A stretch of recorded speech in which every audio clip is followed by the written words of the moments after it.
بسم اللہ الرحمن الرحیم۔ سامعین اکرام، یہ قرآن سننا .com کی پیشکش ہے۔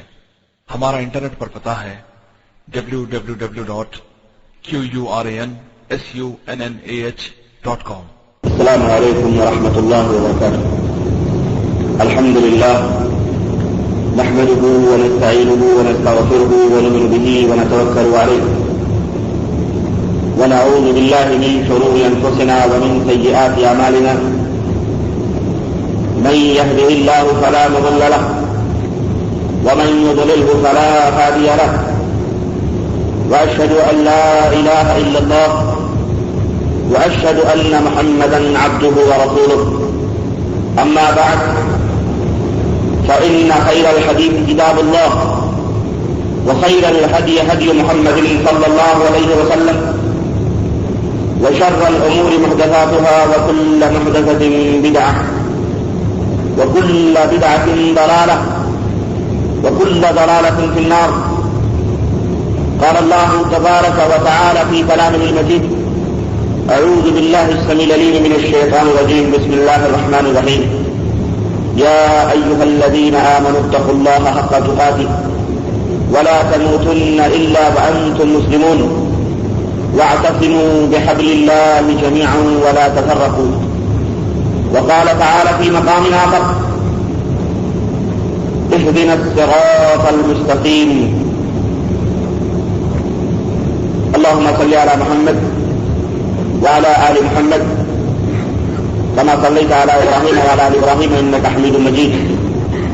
اللهم بارك على محمد وعلى آل محمد كما باركت على إبراهيم وعلى آل إبراهيم إنك حميد مجيد۔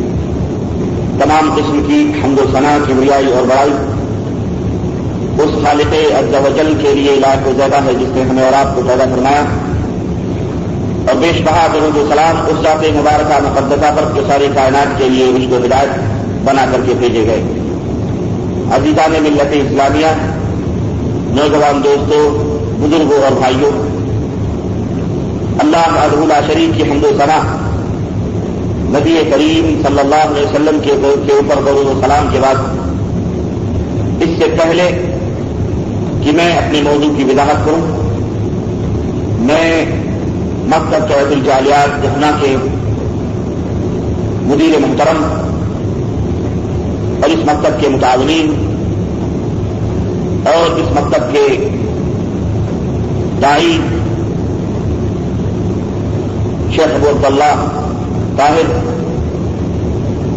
حضرت اللہ اور دیگر تمام اخوان اور آپ تمام حضرات کا تہہ دل سے شکریہ ادا کرتا ہوں جنہوں نے مجھ کا علم کو یہ موقع دیا کہ میں اپنے بھائیوں سے مل سکوں اور ان کے سامنے اللہ اور اس کے رسول صلی اللہ علیہ وسلم کی کچھ باتیں بیان کر سکوں۔ آج کا تاریخ 8 صفر 1420 ہجری 1421 ہجری مطابق 12 مئی سن 2000 عیسوی مکتب توحید الجالیات دکھنا کے زیر تحت جو پروگرام ہو رہا ہے، اس پروگرام میں میرا موضوع ہے صراط مستقیم کیا ہے۔ اللہ وحدہ لا شریک سے دعا ہے کہ اللہ ہم سب کو صراط مستقیم پہ چلنے کی توفیق عطا فرمائے اور صراط مستقیم کی سمجھ عطا فرمائے۔ یہ ایک سوال ہے کہ صراط مستقیم کیا ہے، کیا تعریف ہے صراط مستقیم کی، کیا تشریح ہے، کیا مطلب ہے صراط مستقیم کا۔ اگر میں آپ سے پوچھوں کہ ایک اچھی سڑک کیسی ہوتی ہے، کیا تعریف ہے اچھی سڑک، کیا ڈیفینیشن ہے، تو آپ کہیں گے اچھی سڑک وہ ہے جو سیمنٹڈ پختہ ہو، جس کے اوپر سیمنٹ پڑی ہو، وہ ایک اچھی سڑک ہے۔ اللہ وحدہ لا شریک نے ہمیں دعا کے الفاظ بخشے ہیں اور ہم 5 وقت کی نماز میں، سنتوں اور نفلوں میں رب ذی جلال سے یہ دعا کرتے ہیں: اہدنا الصراط المستقیم، اے ہمارے پروردگار ہمیں سیدھے راستے پر چلا۔ رب نے التجا کے الفاظ بخشے رب نے بھیک مانگنے کا طریقہ بتلایا ہے سورہ فاتحہ کے ذریعے کہ بندہ ہم سے ہر وقت ہر نماز میں صراط مستقیم کی دعا کرے اور طلب کرے کہ اے اللہ ہمیں سیدھی راہ پہ چلا. سیدھا راستہ کیا ہے؟ صراط مستقیم کیا ہے؟ قرآن سے ہم پوچھتے ہیں. خود قرآن ہمیں رہنمائی کرتا ہے کہ سیدھا راستہ کیا ہے. رب ذوالجلال نے فرمایا صراط الذین انعمت علیہم غیر المغضوب علیہم ولا الضالین. سیدھا راستہ وہ ہے، صراط مستقیم وہ ہے جس پر رب نے انعام کیے ہوئے ہیں، جس پر اللہ وحدہ لا شریک کا انعام ہے. وہ راستہ نہیں جو لعنت والوں کا راستہ، یہودیوں کا راستہ، اور نہ ہی وہ راستہ جو کرسچنوں نصرانیوں کا راستہ ہے، بلکہ سیدھا راستہ وہ ہے اہدنا الصراط المستقیم صراط الذین انعمت علیہم. وہ راستہ جس کے اوپر رب کے انعام ہے، رب کی بخشش ہے، رب کی نوازش ہے، رب کے کرم ہے، وہ سیدھا راستہ ہے. پھر ایک سوال پیدا ہوتا ہے، اللہ کا انعام کن پر ہے؟ اللہ کی بخشش کن پر ہے؟ اللہ کا کرم کن پر ہے؟ اللہ کی عنایات کن پر ہے؟ خود قرآن کریم ہمیں رہنمائی کرتا ہے. اللہ وحدہ لا شریک نے فرمایا انعم اللہ علیہم من النبیین والصدیقین والشہداء والصالحین وحسن اولئک رفیقا. رب کا انعام نبیوں پر ہے، رب کا انعام رسولوں پر ہے، رب کا انعام عیسیٰ پر ہے، رب کا انعام موسیٰ پر ہے، رب کا انعام زکریا پر ہے، رب کا انعام ایوب پر ہے، رب کا انعام یوسف پر ہے، رب کا انعام ابراہیم پر ہے، رب کا انعام ہمارے آخری نبی حضرت محمد رسول اللہ صلی اللہ علیہ وسلم کی راہ پر ہے. انعم اللہ علیہم من النبیین، نبیوں کا راستہ جو ہے اس کے اوپر رب کا انعام ہے. رب نے نبیوں کے اوپر اپنے کرم فرمائے ہیں. والصدیقین، رب کا انعام سچوں پر ہے، صادقین پر ہے، صادقین پر ہے جو سچ بولتے ہیں. صدیقین پر رب کا انعام ہے. والشہداء، اور رب کا انعام شہداء پر ہے جو رب کی بارگاہ میں اپنی گردنوں کے نذرانے پیش کرتے ہیں. والصالحین، رب کا انعام بزرگان دین پر ہے، رب کا انعام صالحین پر ہے، رب کا انعام اللہ کے احکام پر چلنے والوں پر ہے، رب کا انعام نبی کی اتباع کرنے والوں پر ہے، رب کا انعام شرک اور بدعت سے توبہ کرنے والے نیکوکار لوگوں کے اوپر رب کا انعام ہے. وحسن اولئک رفیقا، اور یہ بہترین دوست ہیں یہ لوگ اور بہترین ساتھی ہیں. تو میرے عزیز، یہ رب کا انعام جن لوگوں کے اوپر ہے، جن لوگوں کے اوپر رب کی بخششیں ہیں، جن کے اوپر رب کا کرم ہے، وہی لوگ انعام یافتہ ہیں. اور انہی لوگوں کے اوپر رب کا انعام ہے، اور جن کے اوپر رب کا انعام ہے وہی صراط مستقیم ہے، وہی سیدھا راہ ہے، وہی سیدھی راہ ہے، اور وہی سیدھا راستہ ہے. اب سوال ایک اور پیدا ہوتا ہے کہ نبیوں کے اوپر اللہ کا انعام ہے، رسولوں پر اللہ کا انعام ہے، صادقین پر اللہ کا انعام ہے، شہداء پر اللہ کا انعام ہے، صالحین پر اللہ کا انعام ہے. پھر یہ راستہ ملے گا کیسے؟ ہم اسے کیسے حاصل کر سکتے ہیں؟ اس کا کیا طریقہ ہے حاصل کرنے کا؟ ہم بھی نبی تو نہیں بن سکتے کیونکہ نبوت کا دروازہ بند ہو چکا ہے، رسالت کا دروازہ بند ہو چکا ہے. خاتم النبیین حضرت محمد رسول اللہ صلی اللہ علیہ وسلم کی بیعت کے بعد اور کائنات میں تاج نبوت سے سرفرازی کے بعد اب کوئی دنیا میں نبی نہیں آ سکتا ہے. قیامت تک کوئی نبی نہیں آئے گا. نبی تو نہیں بن سکتے، لیکن صدیقین میں تمہارا نام ضرور نوٹ ہو سکتا ہے، صالحین میں تمہارا نام ضرور نوٹ ہو سکتا ہے، شہداء میں تمہارا نام ضرور نوٹ ہو سکتا ہے. تو ہم وہ راستہ کیسے پا سکتے ہیں جس کے اوپر رب کا انعام ہو؟ آخر وہ راہ ہمیں کیسے ملے گی؟ سنو، رب ذوالجلال ارشاد فرماتا ہے، اللہ وحدہ لا شریک نے رہنمائی فرمائی ہے.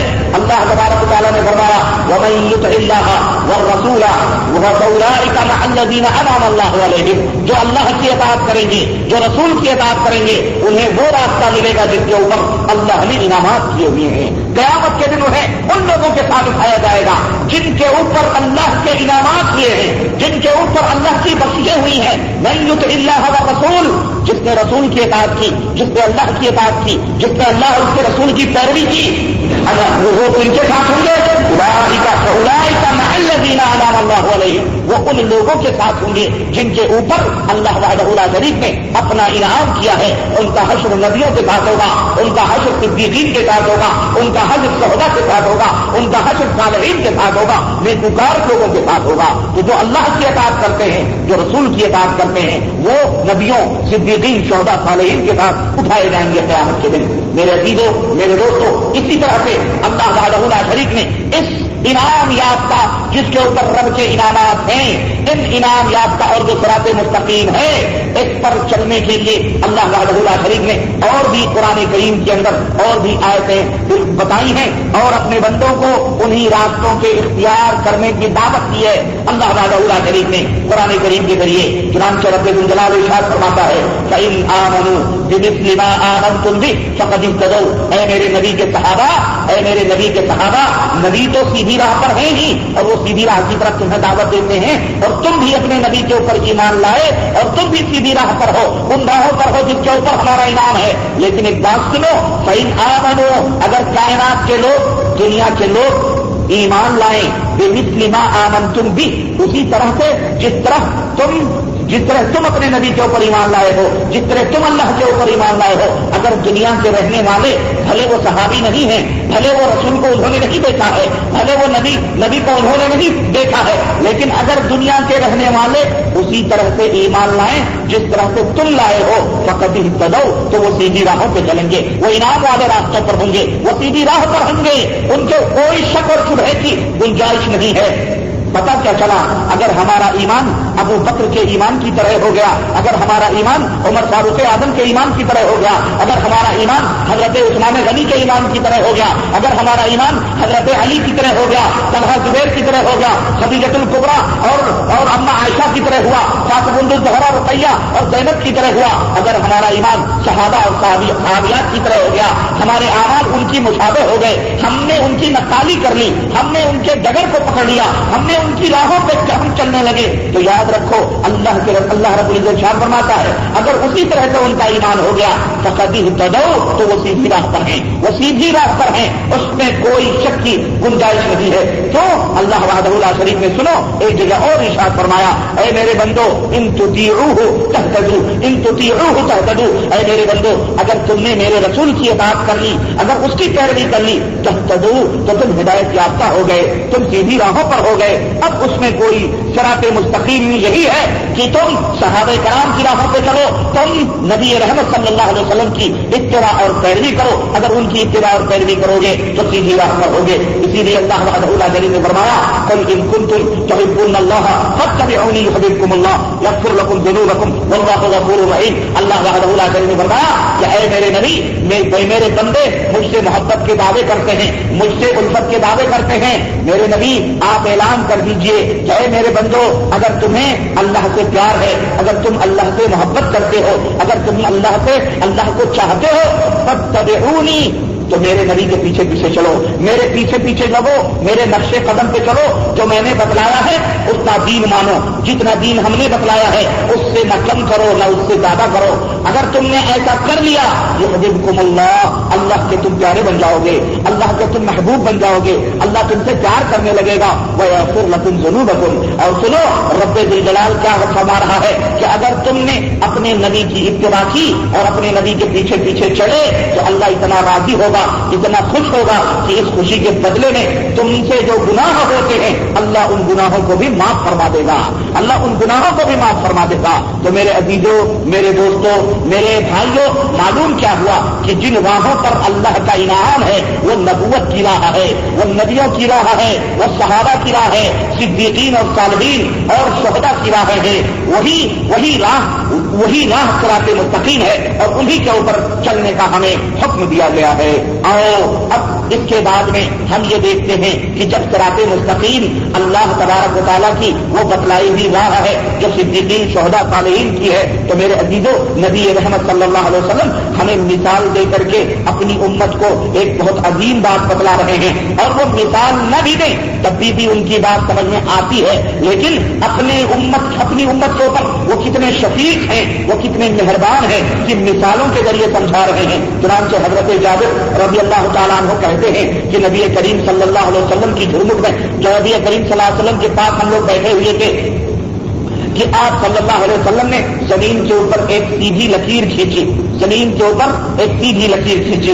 کہتے ہیں کہ کننا عند النبی صلی اللہ علیہ وسلم فخط خطا، آپ صلی اللہ علیہ وسلم نے ایک خط کھینچا، ایک لکیر کھینچی. وخط خطین عن یمینہ، ایک سیدھی لکیر کھینچنے کے بعد میں داہنی طرف اس کے دو لکیریں کھینچی. وخط خطین عن یسارہ، پھر آپ صلی اللہ علیہ وسلم نے اس لکیر کے بائیں طرف دو لکیریں کھینچی. ثم وضع یدہ فی الخط الاوسط، پھر نبی کریم صلی اللہ علیہ وسلم نے اپنی انگلی مبارک کو، اپنے دست مبارک کو بیچ والی لائن پر رکھ دیا، بیچ والی لکیر پر رکھ دیا. فقال ھذا سبیل اللہ، اور فرمایا یہ اللہ کا راستہ ہے، یہ جو سیدھا راستہ ہے نا یہ اللہ کا راستہ ہے، یہ اللہ کا راستہ ہے.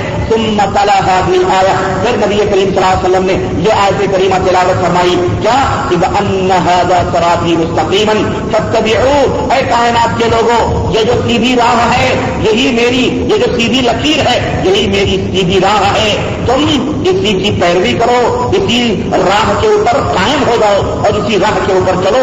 وَلَا تَتَّبِعُوا السُّبُلَ، اور اس سیدھی راہ کے دائیں بائیں جو دو دو لکیریں بنی ہوئی ہیں ان راہوں کی طرف پلٹ کر کے بھی نہ دیکھو، جھانک کر کے نہ دیکھو. فَتَفَرَّقَ بِكُمْ عَنْ سَبِيلِهِ، کیوں؟ اس لیے کہ اگر تم نے اس سیدھی راہ پر چلتے ہوئے ادھر ادھر کہیں جھانکا یا کس راہ کو چھوڑ کر دائیں بائیں والی راہوں پہ چلنے لگے تو یہ جہنم کی راہ ہے، یہ جنت کی طرف جانے والی راہ نہیں ہے، بلکہ یہ راہ تمہیں جہنم میں پہنچانے والی راہ ہے. بظاہر ملی تو اسی سیدھی شاہراہ میں ہے، لیکن اس کے جو برانچ ہیں یہ جہنم میں جانے والے ہیں. تمہارا شیرازہ منتشر ہو جائے گا، تمہاری جماعتیں ٹوٹ جائیں گی، تم میں اختلافات پیدا ہو جائیں گی، تم بکھر جاؤ گے. اس لیے نبی کریم صلی اللہ علیہ وسلم نے فرمایا کہ اس سیدھی راہ کو پکڑو، جو سیدھی راہ ہے یہی اللہ کی راہ ہے. تو میرے عزیزوں پتہ کیا چلا صراط مستقیم کیا ہے، سیدھی راہ کیا ہے؟ صراط مستقیم وہ راہ ہے جو اللہ نے بتلائی ہے، جو رسول اللہ صلی اللہ علیہ وسلم نے ہمیں بتلائی ہے، جس کے اوپر صحابہ کرام چلے، وہی صحابہ کرام جنہیں صدیقین کا خطاب ملا، وہی صحابہ کرام جنہیں صالحین کا خطاب ملا، وہی صحابہ کرام جنہیں شہداء کا خطاب ملا، وہی صحابہ کرام جن کے بارے میں اللہ وحدہ لا شریک نے قرآن کریم میں رضی اللہ عنہم ورضوا عنہ کی سند نازل فرمائی کہ اللہ ان صحابہ سے راضی ہوا اور یہ صحابہ سے راضی ہوئے. میرے عزیزوں، میرے دوستوں، یہ ہے صراط مستقیم، یہ ہے سیدھی راہ جو اللہ اور اس کے رسول کی راہ، ٹھیک ہے. اور اس کے دائیں بائیں جو راہیں ہیں یہ شیطانی راہیں ہیں، یہ جہنم میں پہنچانے والی راہ ہے. ایک راہ ہے، ایک راستہ ہے، اسی راستے پہ جو چلے گا وہ جنت کی طرف جائے گا. اس کے کئی راہی ہیں، اس کے چلنے والے کئی مزاج اور کئی دماغ کے لوگ ہیں، لیکن سب ایک ہی نبی کا کلمہ پڑھتے ہیں، سب ہی ایک ہی اللہ کا دعویٰ کرتے ہیں، سب ایک راستے پہ چلنے کے دعوے دار ہیں. اب جب راستہ ایک ہو، راستہ سیدھا ہو، تو یہ بتاؤ جب راستہ سیدھا ہو اور اس کے اوپر ایک ہی طرف سب چلنے والے ہوں تو اس میں کیا یہ سوال پیدا ہو سکتا ہے کہ بھئی یہ بھی راہ ہے، یہ بھی راہ ہے، ادھر بھی چلو ادھر بھی چلو؟ ایسا سوال پیدا ہو سکتا ہے؟ راہی، منزل، راستہ، اللہ اکبر، راستہ ایک ہے، راہی دعویٰ بھی کر رہا ہے مجھے اس منزل تک پہنچنا ہے. کیا اس میں اختلاف ہو سکتا ہے؟ بولو، کیا اس میں کوئی اختلاف ہو سکتا ہے؟ ہرگز نہیں اختلاف ہو سکتا ہے. راستہ معلوم ہے، منزل بھی معلوم ہے، یہ بھی پتا ہے کہ یہ راہ جنت کی راہ ہے سیدھی چلنے والی، پھر اختلاف نہیں ہو سکتا. اختلاف کہاں ہوگا؟ اختلاف وہاں ہوگا جب آدمی دائیں بائیں مڑ کے دیکھے گا. کوئی کہے گا اس راہ پہ آؤ، دائیں کہے گا اس راہ پہ آؤ.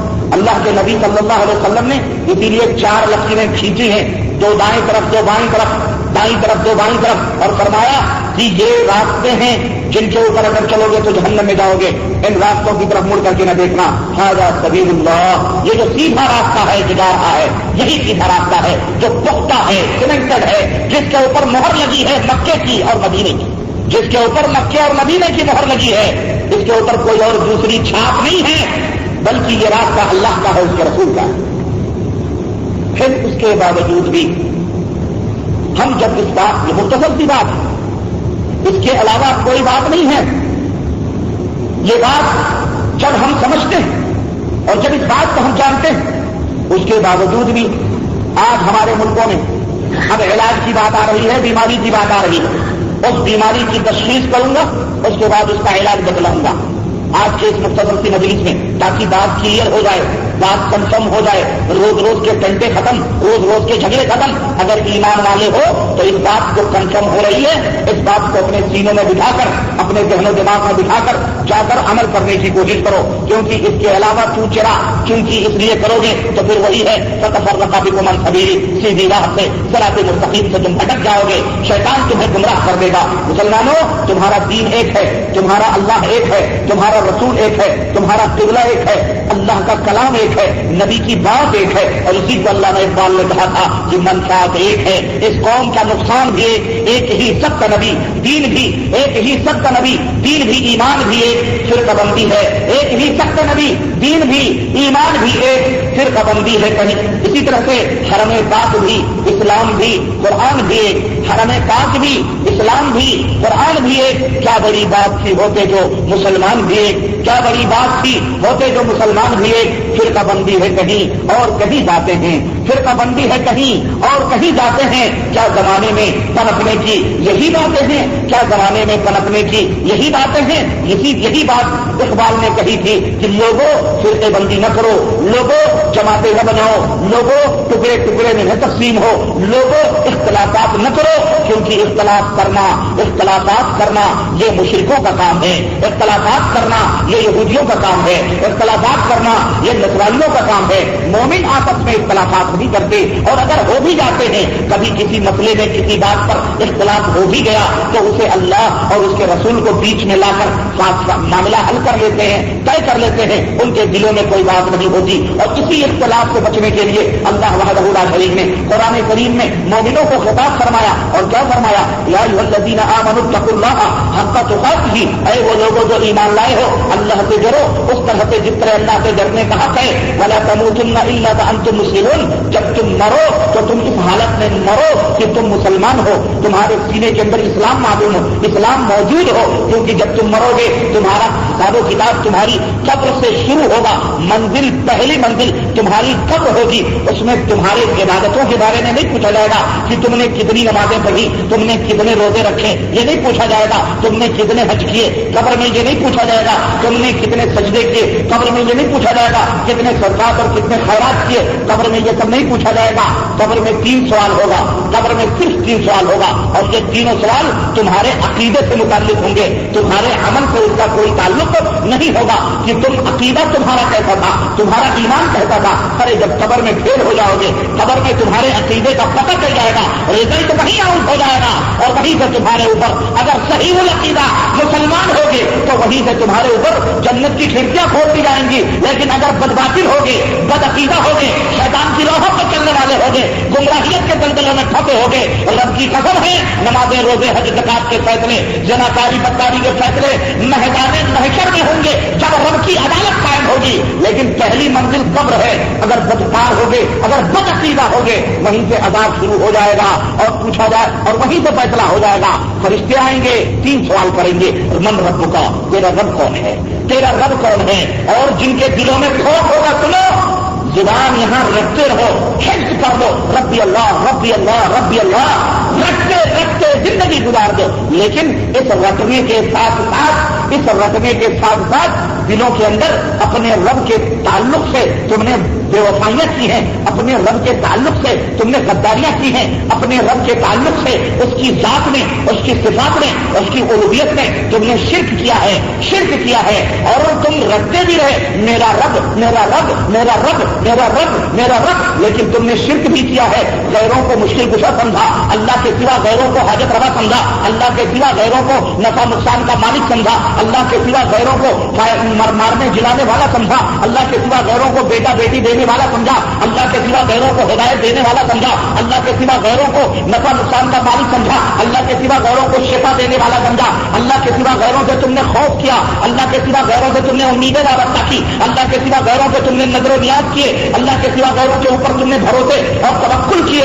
یاد رکھو, یاد رکھو, اگر یہ عقیدہ رہا اور ربی اللہ ربی اللہ ربی اللہ کہتے رہے اور اسی حالت میں تمہاری موت ہو گئی, تو یاد رکھو یہ زبان سے رکھنا کوئی کام نہیں آئے گا قیامت کے دن. مسلمانوں, اس کی مثال میں تم کو دیتا ہوں. ایک شوہر ہے, اس کی بیوی ہے, مثال کے طور پر میری بیوی, میں اس کا شوہر. وہ زندگی بھر رکھتے رہے میرا شوہر, میرا پیارا شوہر, میرا سونا شوہر, میرا عاشق, میں اس کی محبوبہ, میری بیوی ہمیشہ میرے شوہر کہتی رہے, لیکن ہمیں یہ پتا چلے کہ وہ میری محبت کا بھی دم بھرتی ہے, لیکن رات کی تنہائیوں میں یا دن کے اجالوں میں میری آنکھوں سے چھپ کر کسی غیر کے بسترے پہ بھی جاتی ہے, ہمارے بسترے پر کسی غیر کو شریک کرتی ہے. بتاؤ, اس کا یہ رکھنا, اس کا اس طرح سے محبت کا اظہار کرنا کوئی کام آئے گا؟ اگر غیرت مند شوہر ہوگا, پستول اٹھائے گا, بندوق اٹھائے گا, شروع کر دے گا کہ یہ زبانی طور پر میرا عشق کے دعوے تو کرتی ہے, میری محبت کے دم تو بھرتی ہے, لیکن میرے دوست کو, جو میرا محبوب ہے, میرا لنگوٹیا یار ہے, میرے دوست کو اپنے بسترے میں شریک کرتی ہے. میاں تم تو اپنے پیار کو بھی, اپنے دوست کو بھی اپنے بسترے میں شریک نہیں سمجھنے, گوارا نہیں کرتے کہ وہ میری بیوی میں پارٹنر بنے, میری بیوی میں ساجھیداری کرے, یا میری بیوی بسترے میں میری بیوی اس کو سلائے. بھلا بتاؤ, وہ اللہ جو غیرت مندوں کا غیرت مند ہے, تم اس کے محبوب بندوں کو, تم ان کے صالحین کو, تو اس کے شہداء کو, تم ان کے صدیقین بندوں کو, تم اس کی ذات میں, اس کی عبادت میں, اس کی صفتوں میں شریک کرو. اللہ کو یہ گوارا ہوگا؟ ہرگز نہیں گوارا ہوگا. میں مانتا ہوں بزرگان دین اللہ کے محبوب بندے ہیں, اولیاء اللہ کے محبوب بندے ہیں. جو بھی اولیاء اللہ ہیں وہ رب کے نزدیک محبوب بندے ہیں. یہ ہمارا عقیدہ ہے. جو ان کی گستاخی کرے, اللہ رب العزت نے فرمایا ہے, جو اولیاء اللہ کی گستاخی کرے, جو صالحین کی گستاخی کرے, وہ کافر ہے. ہم اس سے اعلان جنگ کرتے ہیں, ہم مسلمان بھی نہیں مانتے ہیں. یاد رکھو, لیکن محبت کا یہ مطلب, محبت کا یہ دستور کہیں نہیں ہے کہ تم اپنی بیوی کو بھی اس کے حوالے کر دو, تم یا ہماری بیوی اس ہمارے محبوب دوست کو ہمارے بسترے پہ شریک کرے. محبت کے کچھ دائرے ہوتے ہیں, محبت کے کچھ فاصلے ہوتے ہیں, محبت کے کچھ حدود ہوتے ہیں, اور محبت کے ان حدود میں رہتے ہوئے ایک دوست سے دوستی ہوتی ہے. دوست کو اپنی بیوی میں پارٹنر نہیں بنایا جاتا, اور اگر میری بیوی پارٹنر بناتی ہے مجھے لاک مار کر باہر کر دیں گے, ہم نہیں گزارا کریں گے. وہ لاک کہے, اے میرے پیارے, اے میرے شوہر, تو تمہارا ہی دوست تھا, وہ تمہارا ہی محبوب تھا, تمہارے ساتھ اٹھتا تھا, تمہارے ساتھ کھاتا تھا, تمہارے ساتھ پیتا تھا, تمہیں ہمیشہ میں جب بھی دیکھتی تھی وہ تمہارے ساتھ آتا جاتا تھا. کیا ہوا؟ وہ تو تمہاری ہی طرح تھا, تم نے اس کو اتنا محبت کیا ہے. اگر ہم نے ایک رات اس کے لیے وقت کر دی تو تمہیں تکلیف کی ہو رہی ہے. تم کہو گے ظالم, ارے یہ بسترا میرا ہے, یہ میرا حق ہے, اس حق میں ارے دوست تو دوست ہے, میں اپنے باپ کو بھی برداشت نہیں کروں گا, میں اپنے جگر پوچھنے کو بھی برداشت نہیں کروں گا. یہ میرا حق ہے, تو میری ہے بس. اسی طرح سے اللہ تبارک و تعالیٰ ہے, اللہ وحدہ لا شریک کا حق یہ ہے کہ وہ اپنے بندوں کی مشکل کشائی کرے. اللہ کا حق یہ ہے کہ اپنے بندوں کے دلوں کے دھڑکنوں کو جانے. اللہ کا حق یہ ہے کہ وہ غیب کو جانے. اللہ کا حق یہ ہے کہ پیٹ میں کیا ہے وہ اللہ جانتا ہے, زمین کی گہرائیوں میں کیا ہے وہ اللہ جانتا ہے. اللہ کے حکم سے پوری کائنات چل رہی ہے.